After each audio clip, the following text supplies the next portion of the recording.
Upstate International presents a panel discussion on the Iguana Tree by Michelle Stone, moderated by Deryle Hope.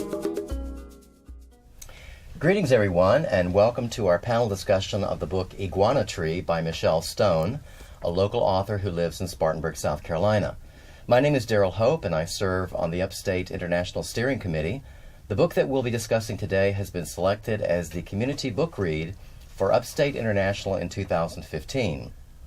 Upstate International is a month-long program of internationally themed events that highlight, celebrate, and promote the rich international cultural diversity, heritage, and global connections of upstate South Carolina.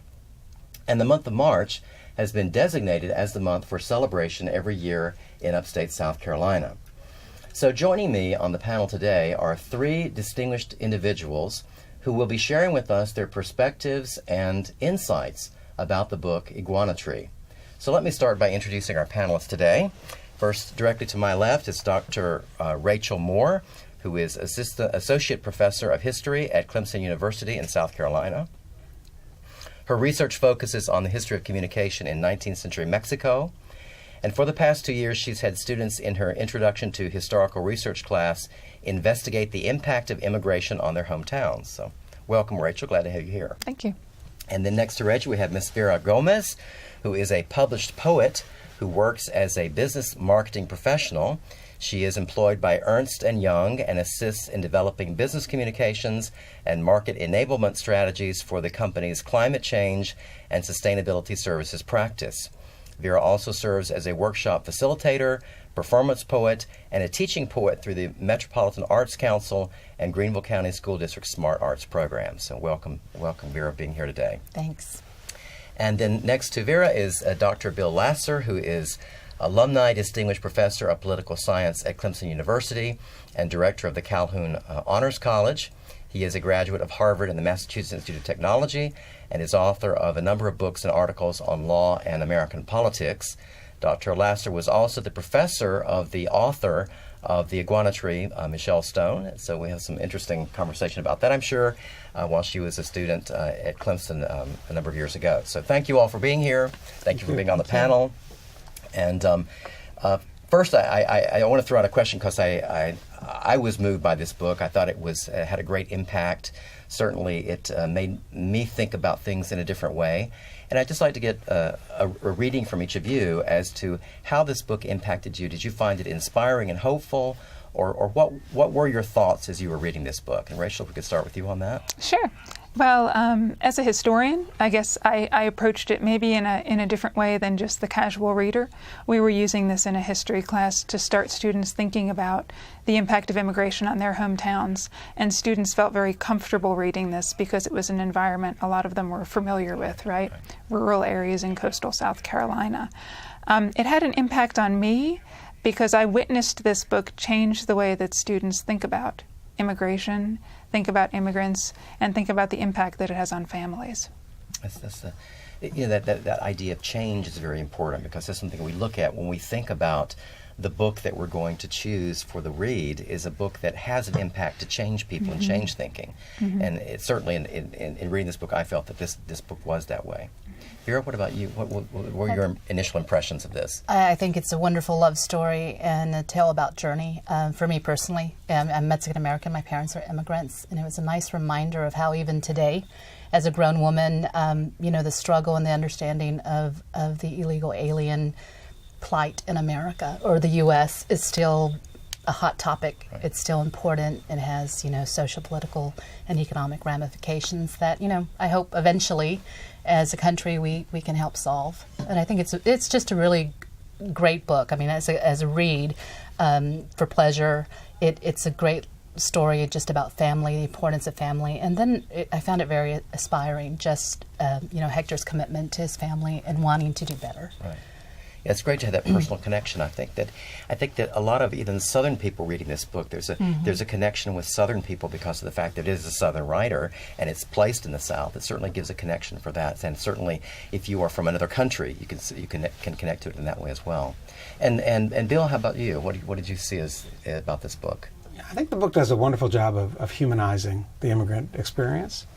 I think so often, particularly when you come at it from the perspective that I do of reading the political arguments and debates and conversations about and legal debates about policy, we think in terms of big numbers and 11 million undocumented aliens, or a certain number of miles, 1,500 miles of border crossing. We think of these big numbers and big pictures, and we think of others. These aren't people like us. And so I think the book does a wonderful job for all of us, for students perhaps especially, but for all of us, in humanizing that experience and making people understand that these are people with the same concerns and the same issues, the same loves and fears and hopes that everyone else has, and I think that's a very important perspective. Yeah, I think that's what to me was very inspiring about the book, is there's this sense of hope that you see from the very beginning and the end. In fact, she actually quotes at the very beginning of the book a quote from Aristotle about hope, and then the last few phrases of the book she talked there's in the dialogue between some of the characters, there's a dialogue about hope, and the book seems to be infused with that, this sense of hope for something better, whatever that is in people's own estimations. The opening scene of the book is really one about separation. It's really when Hector leaves Lilia, his wife. They're separating, and they have a daughter, Alejandra. And so Hector's decided he's going to cross the border and come to a better life in the United States. And Lilia, the wife, Hector's wife, Lilia's grandmother, Cruzita, and then Lilia's friend, Rosa, these two individuals, both seem to think that Hector is hard-headed, he's stubborn, he really shouldn't be crossing the border because he's denying his heritage by doing that, and that he's in some way bringing shame, or he's not honoring his heritage the way he should by his leaving his home and going abroad. What do you think about that sense of this sense of creating a new life and looking for a new life? Does that in any way indicate a shame in your own heritage? Vera, why don't we start with you on that? I'd say absolutely not. I think, it ties into, I was just recently in Mexico, but, I think it's the economic decision as the provider of the family. What am I going to do? Am I going to work really hard and make 100 pesos? I think right now the exchange rate is 124 pesos per U.S. dollar. So are you going to work really hard and do that, or try to find that opportunity to make more money? And you guys have probably seen this, but the immigrants that are in this country are very committed to family, and how they can save is amazing, so that they can send money back home. Because it's not only for advancement for themselves economically, but just the betterment of the quality of life for the family back in the country they're from. So I don't think he's negating his heritage and who and what he is. I think he's just a man who's dreaming of a better life for his wife and for his child. Right. So it's really, there's a practical economic element to it. But what about this argument in the family that some people by leaving are somehow being traitors?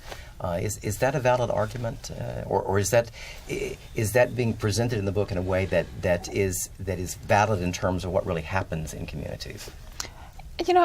I was thinking about that, and I don't think that ambition is unpatriotic. And I think that if, say, someone like Cruzita could see the life that Hector's living and the way that he's preserving a lot of Mexican traditions, or if she could see something like White Horse Road in Greenville, where there's so many Latino businesses, I think maybe that her perspective would be different, right? That there's as much a celebration of culture here as there is in Mexico in some ways. Well, and that's what really International Month is all about. We're celebrating those cultures here. But is there there's probably this sense, I read in the book, there's this sense that in leaving your home country, you're risking a certain abandonment of heritage and culture. Is that did you read that into it, or is there an element of that, Bill, in this? Well, to me, I think as a factual matter, as my colleague just said, I don't think that's true. But at the same time, I think there's the people who emigrate are different than the people who stay behind. And I think there's been a lot of discussion, how has that shaped America as a culture, and what does it mean to be an immigrant culture? Because there's a certain boldness, there's a certain commitment, there's a certain strength of character all the positive qualities that Hector has make him go. And if he didn't have those qualities, and I think represented perhaps by some of the other characters, that they would stay behind. They can't see beyond the village. They can't imagine this better life. I think there's, from the European tradition, the views of America were so unrealistic, sometimes unrealistic on the positive side, streets paved with gold kind of thing. Right. But that inability to imagine. So I think it does illustrate that he's different. He has to be different to take this risk and to be this bold. And that plays into you mentioned the starting businesses, and these are people who are at the core risk takers in a very positive way. They're willing to put their lives literally on the line for that really casts a very positive light on immigrants and immigration. Mm-hmm. That the immigrants are those that are really the pariahs in their societies. They're the thinkers. They're the ones that are wanting to push ahead, and they may see their society as not being maybe where they want it to be, or fast enough as they want it to move, and so then they take the move. So it really speaks in a way very positively to immigrants and to them as a group. Do you want to say something about that? No, I was going to say it ties into what Bill was saying, just even that sense of entrepreneurship. I mean, and Rachel's, dead on it. You drive up Whitehorse Road, and I've lived in Greenville for a little over 20 years, and just how that area has developed. Mm-hmm. So that is, we're speaking about people, at heart, who are risk takers, who can take on or committed to taking on a challenge, and are just entrepreneurial in their spirit of whether it is to start a business or even just do that initial crossing. Right. Because as the book notes, it's not easy to do that crossing. Very risky, risky. Yeah. And maybe we can talk about that in a minute. There's this sense of vulnerability that's in the book a lot. Vulnerability before the departure, vulnerability after you're here, because of things being really sort of out of your control in many cases. Certainly we see that in the middlemen traffickers, the coyotes who lead the people across the border and help them to get across. And there's a lot of tension in the novel as a result of that, certainly between Hector's crossing and then Lilia's crossing and then the daughter Alejandra, so we really don't know what happens in some cases with that. But in terms of these people who are helping those that are wanting to cross the border, who are they really? Are they criminals? Are these people who are wanting to help in some way? Are they perverted social workers? What category do you sort of do these people fall under? Because it seems like everyone in the book feels the need to use them in order to safely get across, because some seem to make the passage safer than others, and some say that if you don't use a coyote, then you won't make it across. You'll starve in the desert. So maybe Rachel, you can speak to that. What role do these people play, these coyotes, in society right now? Are they just are they criminals, or are they trying to help people, or are they taking advantage of a situation? I think what we're seeing in the book is that coyotes are really opportunists, profiting as a result of so many people wanting to get across. And I think as time has moved on, that they've really become hooked into the drug cartels that are established in northern Mexico. So I think that if at one point they were perhaps independent entrepreneurs, I don't know that that's the case anymore. I think that they're part of a much larger network of illicit commerce that we see in that region. So you think this has probably evolved over time? Maybe there was at one point where they were maybe trying to serve as agents in some way, mm-hmm. but now they become connected in lots of other mm-hmm. nefarious type of activities. Mm-hmm. That's what I would say. So, yeah, and the sense of I know when Hector's in the truck, and crossing the border, I'm claustrophobic. I don't like those short spaces, and to be in that space and sort of feel that tightness in that small space, hiding in a truck, and then not really knowing where the truck is going to get you across the border, or they're going to take you somewhere else, or mm-hmm. There's this sense of vulnerability. Lilia's the same way when she's crossing, and then with Alejandra, the same kind of thing. There's this aura of just you're in the hands of someone else, and someone else can take your life. They can take advantage of you, and that's the way it really is. I take it in terms of what happens in Mexico. Are there ways that immigrants can cross the border without using a coyote? Well, to my mind, there's been a number of accounts recently in the media of especially the youth coming up from Central America on trains. Yes. Yeah. And in some ways, I think that there's a wonderful documentary called Which Way Home about youth traveling up from Central America, and it points to how individuals traveling that way feel like they have more control over their fate, whereas with a coyote, you're completely at their mercy. Right. So these are groups that are traveling, crossing the border, and they're traveling with the group identity, and maybe that makes them feel more Groups secure of 3 or that way. 4. Right. Right. Yeah. Well, that once they're on the other side of the border, there's this sense of vulnerability continues with the fact that they're undocumented. There are several scenes in the book where there are these encounters with law officers and how those encounters take place. And there's one encounter that takes place in Texas that's negative, and there's a encounter in South Carolina which is not quite as negative. It seems like there's a little bit more human side to it of the encounter in South Carolina. Bill, do you think that sense of fear, the sense of being illegal, is pervasive? Do you think that most undocumented workers feel that way, or is this? Do you think once they get here that doesn't become an issue anymore? No. I think that fear is pervasive, and it's one of the key elements in any kind of immigration reform. I think it's the driving force behind the president's executive order, currently suspended by the courts, but to regularize the lives of people who are here, and to make it so that they can go through daily life and build careers and have family lives without fear. And I know lots of cases on this campus of people who are afraid to apply for financial aid because they don't want and I thought it was interesting.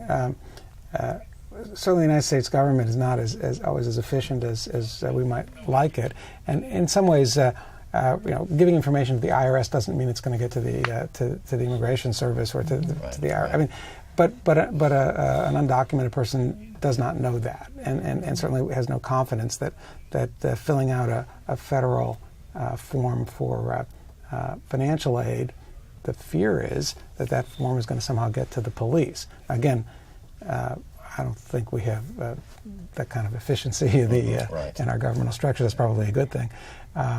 But I think that fear is pervasive, and I think it's critical to deal with that so that people don't live their entire lives and then their children's lives often with the same fear. There's this wonderful quote from the director of the IRS where he says, "I don't care where you're from or what you're doing. We just want your revenue." So, that's right. Yeah. Well, there is this perception that everything's connected, and one piece of information here transmits all through the system and gets over here. We know that it really doesn't quite work that way, but certainly that's the perception, I think, from people coming in that things are very well organized, and you let one piece of information be known here, and everyone's going to know about it, and that can end up causing you some difficulty in the future. Well, so the census is a great example of that, where it's very difficult to count undocumented people because they're afraid to talk to a census worker. A census worker, some barely employed college kid with a summer job, who certainly doesn't go home and write letters to INS enforcement, but you can understand that fear. I mean, there's no question about it. What is the dynamic of that within the community here, Vera? For example, you have on the one hand those who have come legally and gone through the system, those who have not come legally and sort of maybe are in this sense of fear, but yet it's the same community. They're all together, working together and doing things together and having socializing. How does that affect the community where you've got one segment of the population that's in this sort of sense of fear and foreboding? I think a lot of it is just education, and I think within the community, I'm also part of a Spanish writing salon, and we have a mixture of people. I won't name any names, but some of us illegal immigrants, some of us are born here, and then some really great writers who work at meatpacking plants and stuff. So they may have work visas, but I think it's that vulnerability that causes there's a sense of also invisibility, and working toward being what's known as an invisible, and not wanting to approach, when you're really sick, actually going to a doctor because you're afraid you're going to get reported, and even crime. I mean, I just wish that undocumented workers would feel free to speak up, and even to a neighbor or to an employer, because last summer there was a rash of crime. A friend of mine's a freelance reporter, and he gave a talk to the salon not too long ago, but there was a rash of crime on payday where some kids were actually mugging undocumented workers, and instilling the fear that you can't tell the police about it, but you can report a crime. A crime is a crime. It doesn't matter whether you're documented or not documented. Yeah, that's a really great question. I don't know if you have anything to add, Rachel or Bill, but it's a complex situation. And the skepticism of law enforcement is something that has a legacy from years ago. Right, yeah, years ago. Right. So And individuals living in Mexico probably harbored that anyway, and then to come to the United States and have it compounded by their being illegal, right? Yeah, absolutely. And now even I'm seeing more Greenville police officers who are bilingual. They're really doing community outreach. But I think that the vulnerability within the community, I think that when you see the community together, we have Cinco de Mayo coming up, right? So if you are brave enough to venture forth and experience the culture, you're going to see this beautifully engaged community of documented, undocumented, U.S.-born people celebrating their culture and heritage. But then also, if you get to know people, and I think that's what Michelle did really good with her book. She put a human face on people for us, but really getting to understand what their fears are, what their anxieties are. For Lilia, it was she just wanted to be with her husband. I mean, that's the takeaway I took. And so she was willing to take whatever risk she needed and allow herself to be vulnerable. And Hector, I don't really get the sense that Hector and Miguel and Pablo, the workers, were that invisible in this book, except for that scene with the officer down in, was it Houston? No. Yeah, it was somewhere Houston. in Texas. Somewhere in Texas. Brownsville. It was Brownsville. But that could, the attitude of that officer in the book could just be what is the norm in that part of the country. Yeah, Well, it doesn't have to be the norm for it to be such a vivid example. Even, clearly that officer acted illegally. I mean, he fined them by basically stealing money from them. But if 100 officers follow the law and one does that, that's the story that's going to have an impact. And so, and it's very difficult to control that, especially given our federal system. There's such a divide between what's happening at the U.S. government level, at the local police state level. So it's a big problem. I'm just going to add, and I know that you and I spoke about this before we sat down, but being able to visually see the reaction of this vulnerability. There's a great movie called A Better Life, which hits on so many of the things that the Iguana Tree hit on, but you're actually able to see through the actor's reaction toward police officers. His truck gets stolen, and him and his son, who's become very Americanized in this book, also shows that. I mentioned my parents were immigrants, so I saw a lot of my coming up in this movie. But I think it does a great example of putting the visual face, and that happens here too. And I love Miguel's entrepreneurship of even keeping, I'm going to give away something in the book, but that $100 that helped get them back to South Carolina, his ingenious to do that. And he's quite an interesting character. Yes, I almost feel like the truck should be its own character in this book, You're because right. I feel like cars are so important to this idea of invisibility, right? We do all this reading about how immigrants need to attain social capital to establish themselves, and having a car is something that is tremendous. It's huge, because you're no longer at the mercy of public transit or a bicycle. You can get yourself someplace, but you also place yourself within the sights of law enforcement, right? So another book that I read about this, the Book of Unknown Americans, that was just published last year, talks about how immigrants from Panama living in this apartment complex, they always do the speed limit because they're petrified of being pulled over, right? Yeah. And losing that invisibility. Well, it's this sense of victimization and that you don't really have any rights, nor can you stand up for your rights. And that's what, when you start to read the book, that became to me very, very clear that, you know, even if you are in the right, if you fear that voicing that is going to jeopardize you from your illegal status, you won't stand up for your rights. And you're very easy then to be victimized that way. And that leads to corruption. That leads to corruption across the society because, for example, the police officer who was able to get away with that, when other people around him, his colleagues, could see he could get away with that, the light may go on and say, oh, well, I can do this too, you know. And so it seems to lead to corruption. So all these negative things lead to more negative things. Well, I think it needs to be said, though, that, I mean, undocumented individuals aren't the only people at risk for that, as we've seen in Ferguson and elsewhere. Right, absolutely. This is, I think, a broader problem of powerlessness in our society. And when you mentioned people driving the speed limit because they're afraid they'll get caught, that was exactly the description of African Americans in Ferguson driving home and so afraid that they'll get caught in this horrible system that was developed. So it's the combination of economic, class, I think, and made worse by immigration status. I want to change the tone a little bit and just talk about this sense of responsibility and consequences, because I think that flows very strongly throughout the book, that we are responsible for our choices and that with those choices they bring consequences, and some of those consequences are negative and some are positive.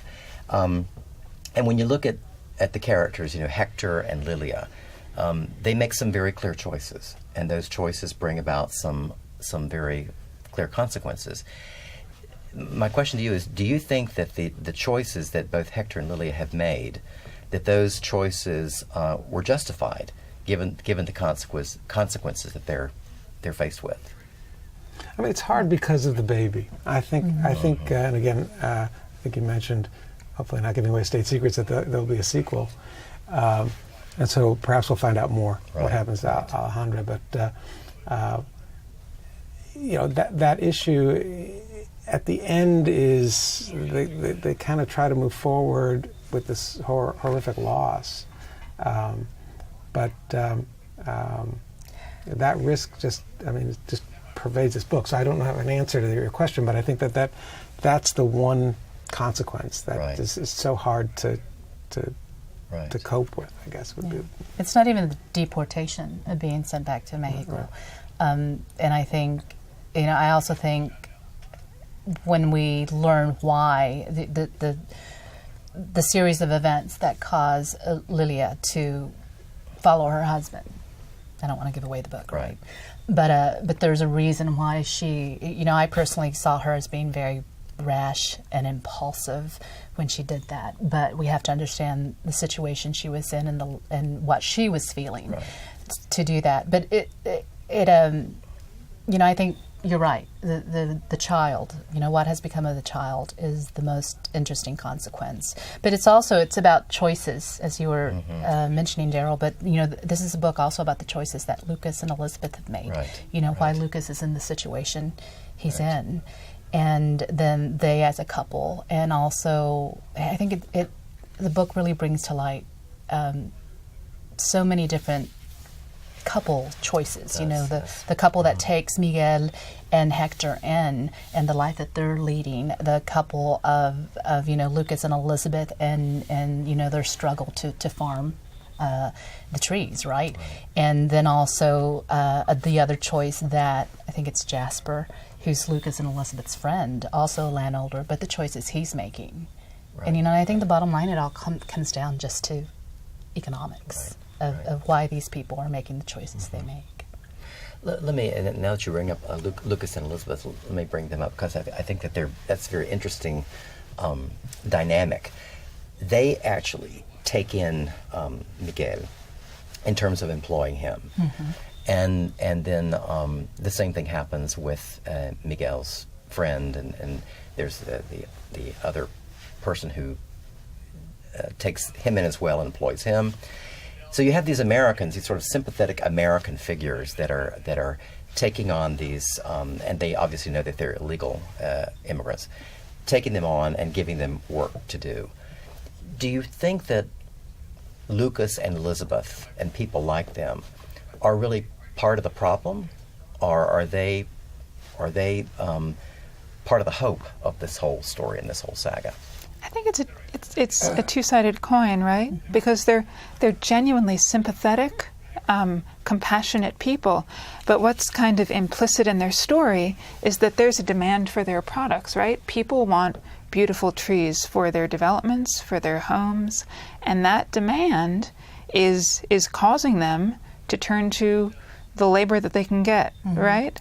And I think if you were to ask the people living in the subdivisions who have these fully developed beautiful trees what they think of the immigrant situation, they perhaps wouldn't think fully through why they're able to live in a development with beautiful trees, or how their lawns stayed mowed, or things like that. So I think that they not only reveal something about themselves as characters, but about kind of the broader economics of this, right? That there needs to be a demand for this labor to be in place. And the economics, I think, perfect. Oh, go ahead. No, I'm trying to remember. Correct me if I'm incorrect, but I think it was $7 an hour. Is that what they agreed on? It might have been. And really think about how many U.S. citizens would work for $7 an hour. And Rachel's comment. I was remembering, in my 20s, there were a lot of undocumented workers working at restaurants and stuff, and now the economics of how we've progressed as a society, those workers are now in building and construction and landscaping, and so it is a supply and demand. So it is. I think it's a catch-22 and a double-sided coin. It just depends. Well, it's been so interesting. The students that I have who live in places like Hilton Head or Augusta, when they talk to people about undocumented immigrants, the opinions there are much different than elsewhere. These are populations usually that will say, I have no problem with them because I'd like to go golfing on an impeccable golf course, and I understand what goes into that. And these are people of an economic class where they don't feel like they're in competition with someone who's earning $7 an hour for a job, right? Which is much different than you would see elsewhere. It's a very different perspective. I'm sharing way too much personal stuff, but when I first moved here, I dated a Colombian American, and I went to dinner, and his father made the comment, he said, "Oh, you're Mexican." I said, "Well, I'm Mexican American." And even within the cultures, right, it was, "Well, I was working to get some," Dad did landscaping, and he said, the Mexicans just work for so much less. I'm really trying to get people to pay me $15, and, Jose took a job for me for $11.50. So even within the culture, there's that dynamic of economics. Those market forces there always, but is the fact that we have a situation in which people are willing to hire illegal immigrants and pay them less. If that were not the case, would that be better for the situation in terms of if people were not able to hire illegal immigrants, or they were required to pay a certain rate to everyone, would that correct some of the ills of the illegal immigration, or would that make it worse? Well, we saw. We had an experiment when the economic collapse occurred. Undocumented, illegal immigration dropped as well. Right. So clearly, the driver of this is economic demand, without question. The problem is the same, really, as I think for any sort of in the past, whether it was American workers who were being exploited by employees to create by employers to create regulations, to create laws, policies favorable to unionization or minimum wage laws or fair labor standards, but how you then apply them in a situation in which people are willing to work at under substandard conditions because they need or want this opportunity, and then other people who are willing to skirt the law. that enforcement issue becomes really the critical one. Right. So I think, yes, if you could create a system in which all workers on tree farms had protections across the board that American workers by law are supposed to have, you would change the economics somewhat, but you would still have a demand for it. But how you do that, I think, is the really difficult question. It's always the difficulty of doing that. That's the problem here. I want to bring up another issue, another character in the book who is always sort of the invisible character. She's there, but we don't hear much about her. But her presence is everywhere, and that is Alejandra, who is the daughter of Hector and Lilia, and she's really an sort of an example of the impact of immigration on children, because she is a victim. I mean, she doesn't have a choice. The parents make the choice for her, and so we think she eventually crosses the border. We're not really sure what happens to her, but she is in contrast to the adults, because the adults make the choice to do something, they bear the responsibility, they have the consequences for it. In her case, the choice is made for her, and what consequences she will suffer, we don't really know, but we can imagine what those might be. So speak a little bit about your impression of the figure that Alejandra represents in this novel, when we think about all the situation that's been happening with the in Central America and the flux of children that have been coming in, and I sort of see Alejandra in that crowd of children coming, and the helplessness that she feels. How do you think that her presence in this novel sort of influences the action, the whole pathos of the novel? Well, I mean, I'll start off. I think you mentioned the little comment or frontispiece, Aristotle's quote, "Hope is a waking dream," right. and I think of the American dream, and I think the American dream is about a better life for your kids. I mean, that's the cliche, right? There's some reality to that cliche. Sometimes that means crossing the border, having a child who then becomes an American citizen by virtue of being born here, and sometimes it has at least potentially tragic consequences, and we don't know if there's a sequel what happens, but of taking risks on behalf of your kids. And so I think to me, Alejandra represents that sense of future and hope and possibility, and all of us who come from immigrants at one time or another, have a great grandparent who, in my case, rolled cigars so that my grandfather could fix watches, my father could run a business, and I could be a professor. Is sort of the American dream. I mean, that's really what it's about. Mm-hmm. And so, I think the children are very important to that whole picture, and in this novel, she's clearly. So you really see her as an element of the hope, the whole aspect of hope that will. Well, the hope, but also the risk. I mean, I think it's both. In her case, a literal risk of who knows, she could be dead, she could be stolen, who knows, but also there are risks we don't know. It's not a guarantee. Right. So, any other comments on that? Well, I think that Alejandra's a little bit different than, say, the child immigrants we see coming from Central America, because Alejandra's, we see her ripped from this loving family, right? Whereas the child immigrants that we see coming up from Central America are fleeing drug violence, and in this documentary, Which Way Home, they're fleeing broken families, that a number of parents said, well, I told him to go north because there's no room for him here. I've remarried. I don't necessarily want him in the family anymore. He's a drag around the house. They're coming from situations where they actually come to the United States hoping to be adopted. They have these dreams of establishing themselves here. Whereas Alejandra is nearly sort of orphaned, virtually orphaned by this experience. So I think that in her case, she's particularly... It's doubly sad. Yeah, doubly sad to see that, yeah. And we know that in speaking with the author that there's going to be now a sequel to the book that we're all curious to see how that's going to pan out. But it will certainly give us more insight as to what happens to Alejandra and how that develops. So I hope in the next book. This book to me seems to really put a human face on the whole topic of illegal immigration, and it's not just about statistics or money earned or legal and illegal situation, but it really does give you characters that you can identify with. Do you think that a book like this, like Iguana Tree, that it really has a role in this whole debate, this policy debate on immigration or on whatever topic it might be, but that books like this, fiction novels, that really put the human face on an issue that sometimes is so strident, that this really gives the human element to it that helps to have a policy debate and discussion that makes sense? Do you think that books like this do that kind of thing? You're probably the legal person, so maybe you can comment to that.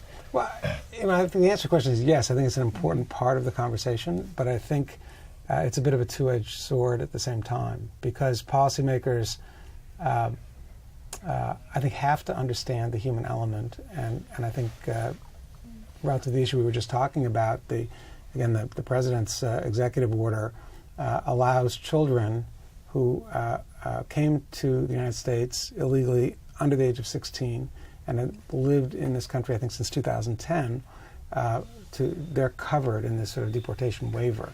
And it's a very provisional process because Congress hasn't acted, but under the president's, at least, proposal to waive the deportation proceedings, in effect, de facto, for the moment, let them remain in this country without that fear. That's at least the hope.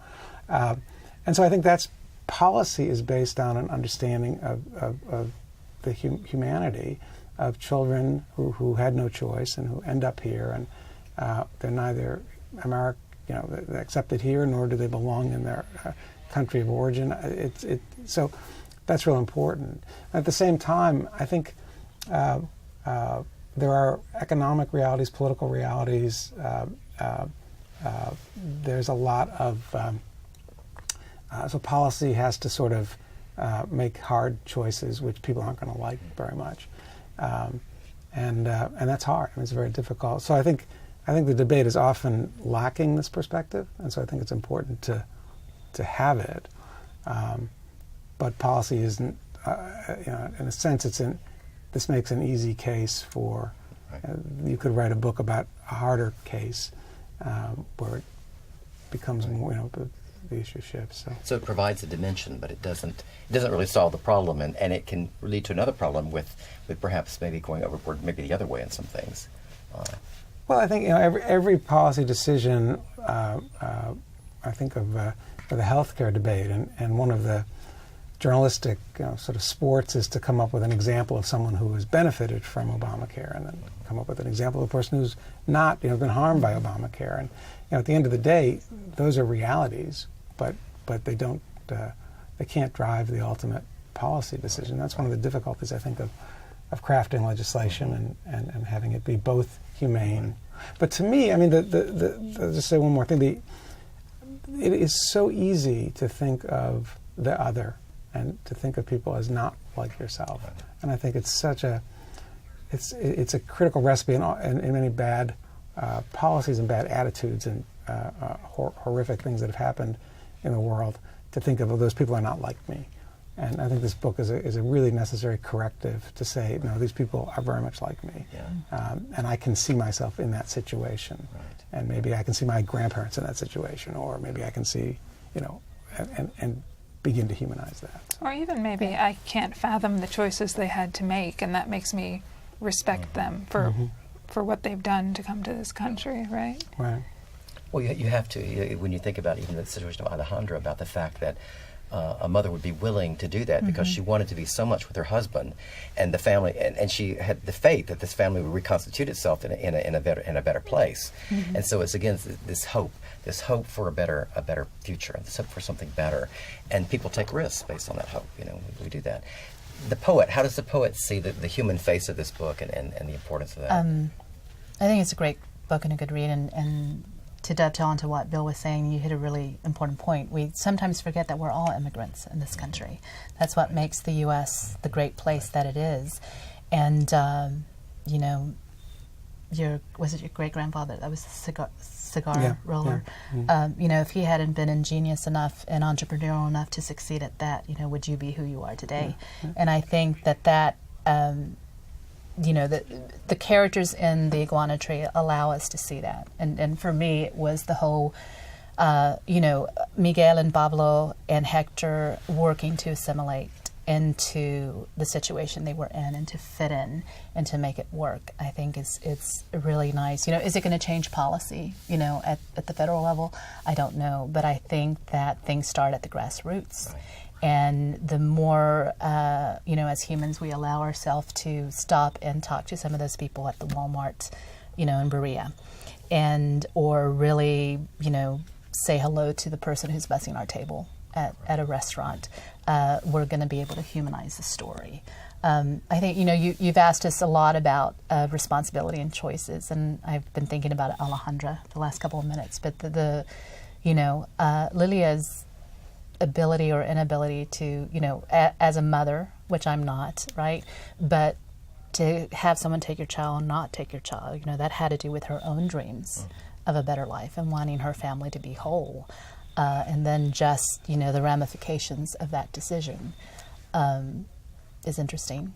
So as a poet, I think, it's a great story, and it helps, us identify with different characters. Even there's a character in here named Maritza, who I found really interesting. Her role as the mother. And for your audience, she's the wife of Pablo, I think, and she has family here, and she does this great role of taking, people in and being that central point. She doesn't really say a lot in this book, but her presence is that, in the Mexican culture, the presence of la mujer. She's a stable rock. She gets those guys up, she feeds them, and she does all that, and she says very little. And I think one of the things for me, I had one of those moments when I read, and I'm trying to remember which character characterized Maritza as not being as beautiful as Lilia, which made me stop to think about, what is beauty. Maritza is more indigenous than Lilia. In my reading that, I was, and Rachel's looking at me like, you might know what I'm talking about, because even that transcends into, the Mexican culture. Mm-hmm. For me, like particularly here when I moved to South Carolina, there was a very small population of Latinos that lived here. And I would go out to one of my favorite places, Coronas, and the guys were like, "You're Mexican," and I'm like, "Yeah, my parents are from Mexico," and they're like, "Oh, no, you're not. Your nose," and true, I have a very European nose.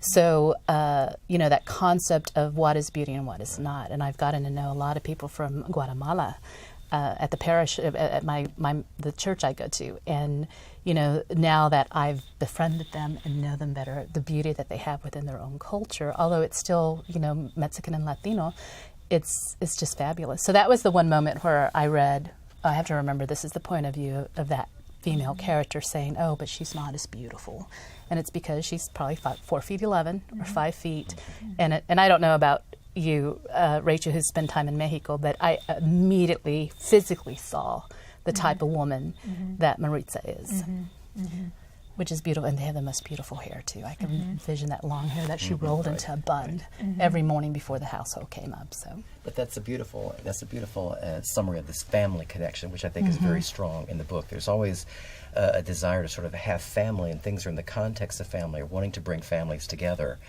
And that's another aspect that I think of this novel that's interesting, and to me ties it a lot to being a Southern novel, is that there is this connection with place and with family, and those kinds of themes that tend to be Southern type themes in novels. So I think that's a beautiful aspect about this, that there's this sense of family on both sides of the border, whether it's the Latin family and their closeness, or even the American family and the way that they are. So I thought the book was good in explaining that and showing that. Is there anything specifically about the book that struck you that you would like to bring up or mention that maybe I haven't touched on, that you think was compelling in the book, or something that inspired you in a special way? Well, I wonder if if, these are uniquely Southern themes, but they're also very much immigrant themes, right? Because when you talked about the importance of place, the importance of family, my family is Italian-American on one side and Puerto Rican-American on the other side, both immigrant families, both living in New York City. And to them as well, though, family was so important, right? And place, whether it's your particular borough or, you're living outside Charleston. Right.